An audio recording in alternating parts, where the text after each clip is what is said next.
आपने री एग्ज़ाम दिया था, आपका पहले स्कोर क्या रहा था और किस तरह का पेपर आया था पहले, और इसके बाद री एग्ज़ाम में किस तरह का पेपर आया था? ऐसे मेरे साथ भी हुआ था।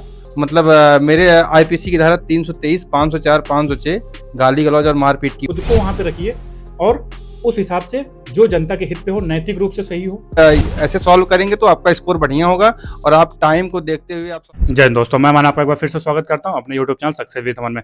दोस्तों, आज मैं जिनसे आपको मिलाने वाला हूं, उन सर का भी री एग्ज़ाम हुआ था। 2018 में उन्होंने री एग्ज़ाम दिया था और उनके ऊपर सबसे बड़ी समस्या थी कि उनके खिलाफ आपराधिक मुकदमे दर्ज थे। उनके गांव के लोगों के द्वारा उनके ऊपर आईपीसी के सेक्शन 2-3 धाराएं लगवा दी गई थी, जिसकी वजह से उनका सिलेक्शन होने में बहुत ज़्यादा प्रॉब्लम आई। तो सर, आज हम सर को बुला के उनसे हम जानेंगे कि कौन कौन सी समस्याएं उनको आई और जिनके खिलाफ आपराधिक मुकदमे दर्ज हो जाते हैं या फिर तो उनको कौन कौन सी चीज़ों का सामना करना पड़ता है। सारा सब कुछ डिटेल जानेंगे। तो सर को हम बुलाते हैं आप लोगों के सामने। दोस्तों, मौजूद हैं हमारे साथ हमारे सबसे अजीज मित्र, हमारे साथ ड्यूटी करने वाले। तो सर, सबसे पहले आप अपना नाम बताएं हमारे बच्चों को। दीपक सिंह और मेरा घर प्रतापगढ़ है। मैं उत्तर प्रदेश पुलिस में कांस्टेबल के पद पर 2 साल से कार्यरत हूँ। जी सर। तो सर, सबसे पहले आप ये बताइए कि सर, आपकी शुरुआती शिक्षा क्या रही है, किस माध्यम से आपने शिक्षा ग्रहण की है और किस प्रकार आपका उत्तर प्रदेश पुलिस में चयन हुआ है? मेरी शुरुआती शिक्षा मैंने सीबीएसई बोर्ड से पास की थी। मैं क्लास 6 तक सीबीएसई बोर्ड से पढ़ा था। इंटर मैंने यूपी बोर्ड से किया। फिर ग्रेजुएशन मैंने नॉर्मल तरीके से किया और बहुत ज़्यादा मार्क्स मेरे नहीं थे, ना हाई स्कूल में ना इंटर में। तो बस ऐसे मैं एवरेज छात्र था। जी सर। सर, जैसा कि आपने बताया कि आपके हाई स्कूल और इंटर में ज़्यादा अच्छे मार्क्स नहीं थे, इसके बाद भी आपने उत्तर प्रदेश पुलिस की जो परीक्षा होती है वो आपने पास की। तो सर, हमारे बच्चों को आप कुछ बताइए कि आप एवरेज छात्र रहे हैं, उतना पढ़ाई में उतने टॉपर नहीं रहे हैं, इसके बाद भी आपने परीक्षा पास की, तो किस प्रकार से आपने परीक्षा निकाली? कृपया हमारे बच्चों को बताएं। देखो, ये कंपटीशन की पढ़ाई जो है, प्रतियोगिता की परीक्षा, ये हाई स्कूल इंटर से उतना वो नहीं करता। आपके रेगुलर पढ़ाई पे या फिर आप जितना रेगुलरिटी बनाएंगे उस पर मैटर करता है। तो सर, एक बहुत ही महत्वपूर्ण बात जिसके लिए मैं आपको सारे लोगों से मिलाना चाह रहा था कि बहुत सारे बच्चों के डाउट्स थे और बहुत सारे बच्चे मुझे ये बोले थे कि सर, उनके खिलाफ आपराधिक मुकदमे दर्ज करा दिए गए हैं, झूठे ही सही। क्योंकि गांव क्षेत्रों में बहुत होता है कि अगर आप कहीं भी लड़ाई होगी तो किसी दूसरे का नाम डाल देंगे या फिर उनके खिलाफ कि उनका भविष्य न बन पाए। गांव क्षेत्रों में बहुत ज़्यादा लोग एक दूसरे से जलन की भावना रखते हैं। तो सर, इस मामले में आप बच्चों को बताएं, क्योंकि जहाँ तक मुझे पता है कि आप भी इन सारी चीज़ों से गुजर के आए हैं। तो सर, बच्चों को बताएं कि किस प्रकार से और उनके जो पुलिस वेरिफिकेशन में क्या समस्याएं आती हैं और उनकी नौकरी मिलने में कौन सी समस्याएं आती हैं। तो सारा सब कुछ सर प्लीज़ हमारे बच्चों को डिटेल रूप से बताएं। सर, जैसे बच्चों के सबसे बड़ी डाउट्स ये भी होते हैं कि जब बच्चे तैयारी करते हैं तो आसपास का गांव देश के लोग ऐसे होते हैं कि मतलब इनका बच्चा है, फिर ऐसे ये आगे ना बढ़ पाए। तो ऐसे झूठे मुकदमे करा दिए जाते हैं बच्चों के नाम, तो बच्चे उससे डिमोटिवेट हो जाते हैं। तो ऐसे मेरे साथ भी हुआ था। मतलब मेरे आईपीसी की धारा 323, 504, 506 गाली गलौज और मारपीट की हुई थी।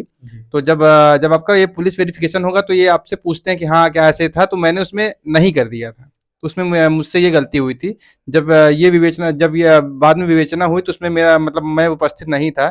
तो फिर जब यहाँ से वेरिफिकेशन गया तो वहाँ पे जो हमारे कोतवाल साहब थे, जो इंचार्ज थे, उन्होंने उसको दर्शाया। तो उसके चक्कर में थोड़े टाइम तो लगा, बट आपको नौकरी आपकी मिलनी है, आपकी नौकरी कोई ले नहीं सकता। तो बच्चों, जैसे सर ने बताया कि सर वहाँ पे उपलब्ध नहीं थे, इसके बाद भी उनके जिनसे गांव क्षेत्रों में आपको पता हो जो लड़ाई झगड़े होते हैं, इसके बाद भी जबरदस्ती नाम डलवा देते हैं आपका कि नहीं ये भी वहाँ पे उपस्थित थे, या फिर इन्होंने मारपीट गाली गलौज जिन्होंने की, फालतू में एफआईआर या फिर फालतू में एप्लीकेशन दे के उन भविष्य खराब करने की कोशिश की जाती है। लेकिन दोस्तों, अगर आप सही हैं, आप सच्चे दिल से आप पढ़ाई कर रहे हैं और आपका इधर उधर कहीं लिप्त नहीं, तो आपको नौकरी मिलेगी।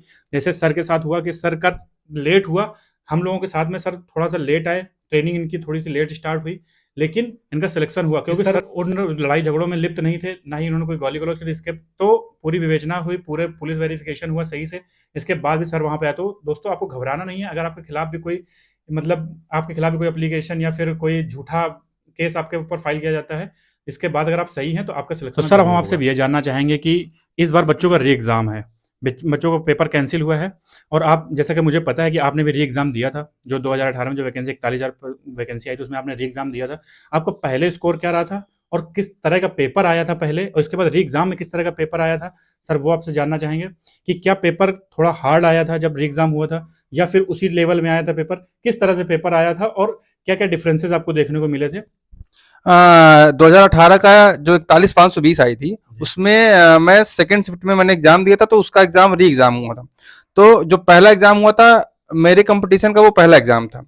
तो मैंने मतलब तैयारी मेरी अच्छी थी, मैंने स्कोर अच्छा किया था, मेरा उसमें हो भी जाता, बट री एग्जाम के चलते जब एग्जाम दोबारा हुआ तो उसने उसमें मैंने गलती ये की कि मैं ओवर कॉन्फिडेंस हो गया कि मुझे तो आता है, मैं हिंदी नहीं पढ़ूंगा। तो उसमें मेरी हिंदी बहुत गलत हो गई, तो उसमें हिंदी के चक्कर में मेरे स्कोर बहुत कम हो गए, तो जिससे मैं कट ऑफ से बाहर हो गया था।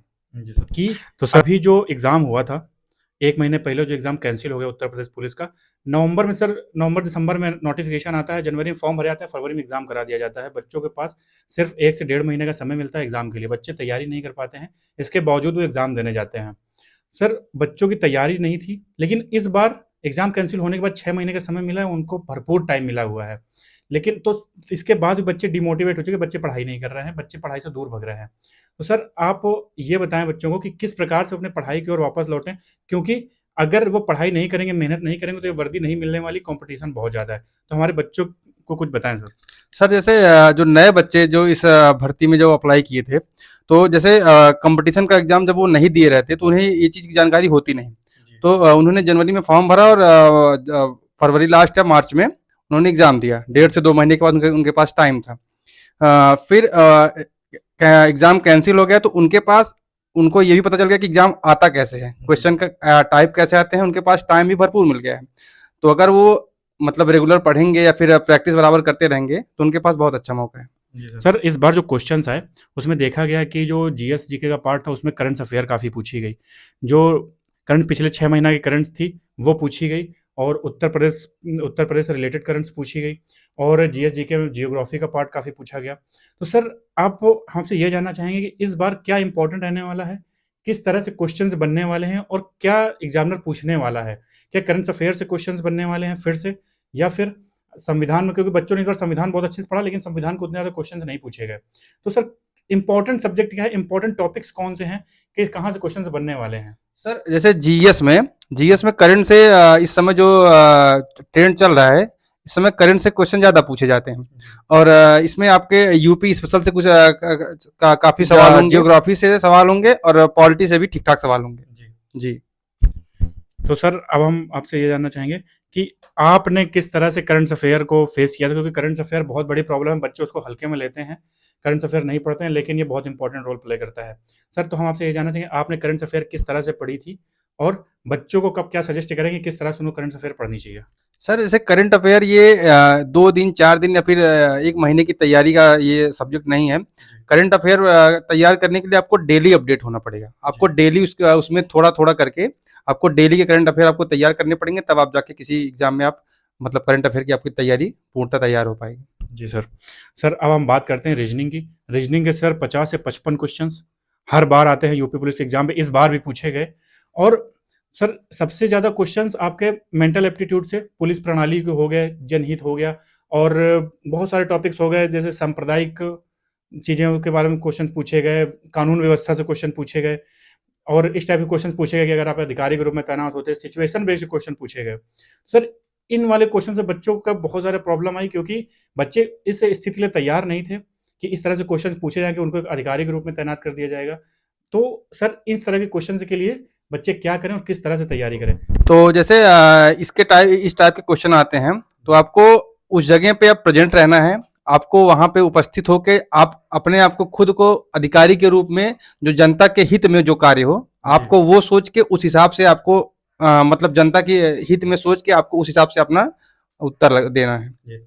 तो बच्चों जैसे सर ने बताया कि अगर इस टाइप के आपको क्वेश्चंस आते हैं तो आपको घबराना नहीं है बिल्कुल भी।